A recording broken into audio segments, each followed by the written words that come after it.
Welcome to the stage, Iowa State head coach Matt Campbell. Coach, we'll start with an opening statement and then open it up for questions. Media, if you have a question, please raise your hand until we have a microphone holder next to you. Thank you. Thank you. First and foremost, just an honor to be here today. I can't believe we're going into our 10th football season here at Iowa State. It's truly an honor to represent Iowa State University, our athletic department, and certainly our football program. And, from my standpoint, been really rewarding to watch our football program align itself back together in January. And really watch the strain of our young men really go to work on continuing to elevate our football program forward. And we brought 5 tremendous young men here today with us. I'd like to talk a little bit about each one of them really quick. On the defensive side of the football, we brought our senior safety, Jeremiah Cooper, a young man that started for 4 years in our football program, has had a tremendous career.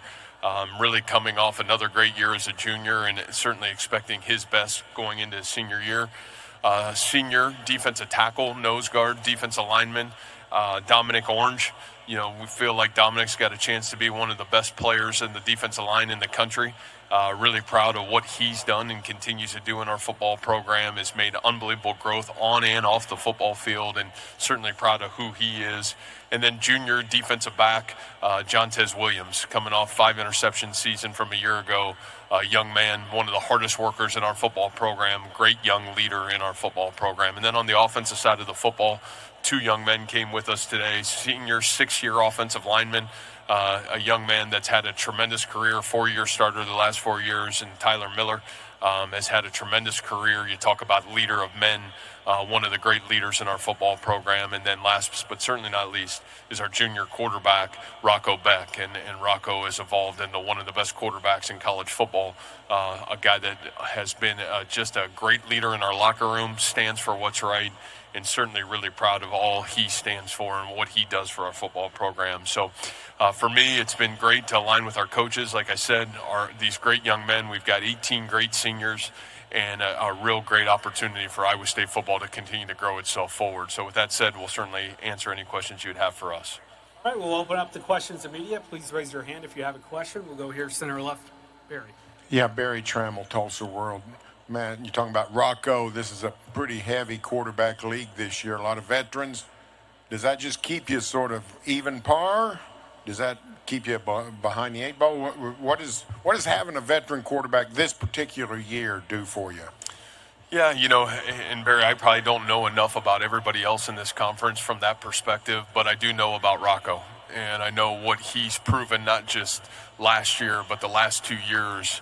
I'd say in a lot of ways, he's the reason why our football program has clawed back to where we are right now. And, I thought he had an incredible redshirt freshman year, came onto the scene and really had a great year, in 23. And then for him to have the maturity and honestly the leadership to do what he did last year was really special. I mean, the moments that he was able to play, especially when you look at, late in the game, what he was able to do in some critical moments, the ability to extend plays, make the winning plays, really special. And so from our end of it, every time we've had a guy like that, it's given us a chance to reach our full potential as a football team and a program. And, I think Rocco's leadership is as special as what I've seen or been around from a quarterback. So we're really proud of him. And obviously we've been really fortunate to have some great quarterbacks at Iowa State. We're going to go to the center left, far back. Good morning, Coach. I'm Melissa Cooper with the Fort Worth Star-Telegram. So the Big 12 has changed a lot. You've seen teams leave the conference. You've seen new teams come in. But how does that impact the way that you recruit players, either from the transfer portal or high school players, in terms of illustrating that level of competition that players can expect? Yeah, that's a unique question for sure, especially in our landscape today. I think probably the great thing about Iowa State football is we really haven't changed. And, I think from our end of it,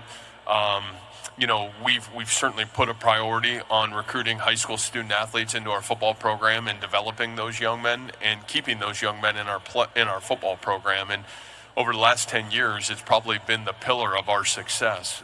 Now, Also, certainly identifying, using other resources to get player acquisition, whether it's been the transfer portal. At one time it was graduate transfers. We've always tried to use every resource to build the best team year in and year out to help our team be the best. But I think what we've always tried to do is never flinch from the standards that it takes to play in our program. And it's probably the one nice thing about being at one place now for 10 years is we know who fits. We know what works in our football program. We say all the time, our kind of guys, OKG, who fits Iowa State football. And it's really helped us be able to navigate the player acquisition process and certainly find the right young men for our program. Gentleman standing center left. Hey, Matt. Kellis Revenet here with the Kansas City Star. You've got an unusual season opener with Kansas State and Ireland. It's early. It's in a different country.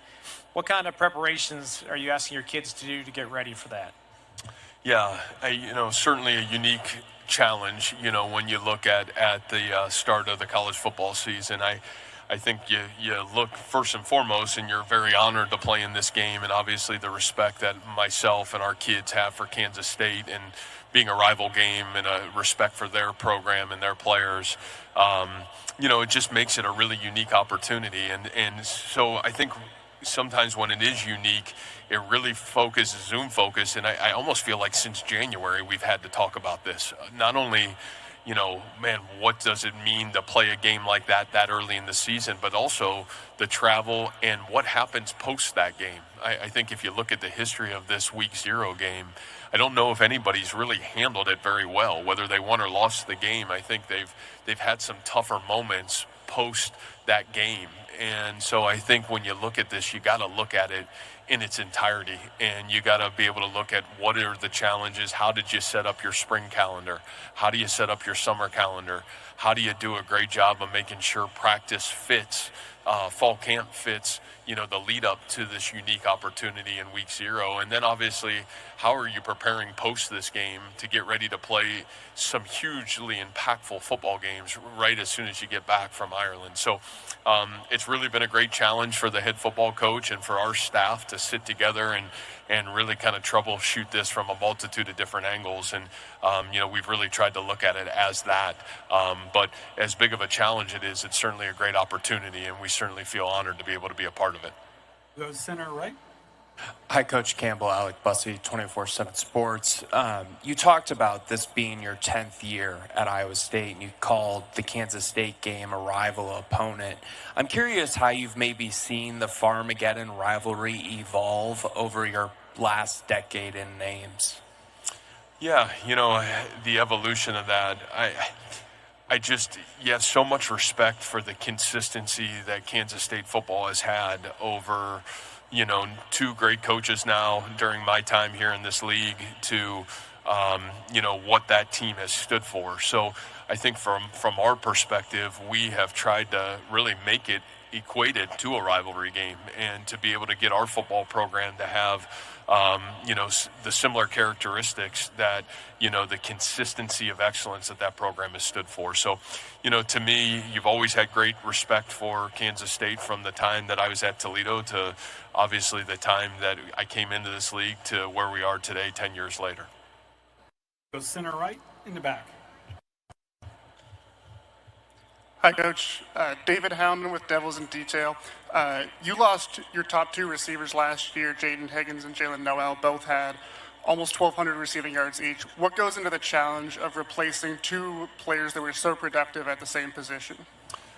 Yeah, obviously both of those young men were tremendous players. And, I don't know if you're just going to draw up to have Higgins and Noel right back there. But I think what you have to collectively have is, great people around your starting quarterback. And obviously we're really blessed to have a building block in Rocco in that passing game and a guy that knows what it takes to be successful. And I think both Jaden and Jalen would say was a huge part of their success. And then, I think you look around the other rooms before you even talked about the wide receiver room.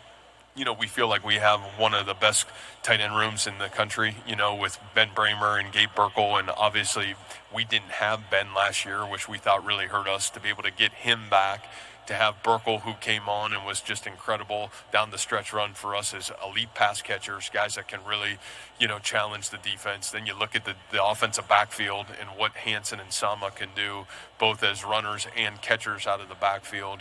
And then you talk about that wide receiver room, and we're fortunate. You had a couple freshmen stand up and really play good football for us. Brett Eskelson won us the Cincinnati game last year late in the season, had 5 catches for almost 100 yards in the game.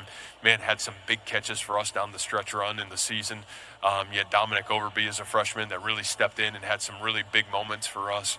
And then you talk about Daniel Jackson, a 6-year senior, that in 23, the reason we kind of got off the mat after that tough Ohio loss was Daniel Jackson led us to some huge games in 23, and he got injured in fall camp. We didn't have him last year, and to get him back as a veteran is huge. And then you talk about the addition. We were fortunate. We Chase Soul, a young man from East Carolina that had a great start to his career there, is now in our program. We really had a great spring ball for us. Xavier Townsend from Central Florida, who is a tremendous skill football player. So we've got some great pieces. Obviously, those pieces are going to have to prove it in our system, but to have some guys that have proven in our system around a great quarterback, we feel really confident about what that has the ability to look like. We'll go center left, seventh row. JT Wistersill, Locked On Utes. Coach, so often you see teams rarely make it back to the Big 12 title game for a second year in a row. What is it about this conference that makes it so challenging to do that? And how do you feel your team is ready to try and make it back to that game with a different result? Yeah, I think from top to bottom, the consistency of this conference, you've got great quarterbacks, you've got great coaches right now, and you've got a lot of great programs. And so, I think, again, you got to try to stay healthy, you got to get on a great run, and you got to be able to, kind of what I would deem, if we're going to get back there this year, you got to be pretty tough. We've changed a lot of things in football, but the one thing you haven't changed is, are you tough enough? And, that toughness isn't just physical, sometimes it's mental too. And, we deal with 18 to 22-year-olds, and are you mentally tough enough to stay the course through the entirety of a football season? And I think that's a real challenge. So, I think it is really unique for Iowa State football this year, and we're going to figure out if we're tough enough to be able to do it again. Okay, Coach. Thank you for your time today, and good luck this season. Thank you.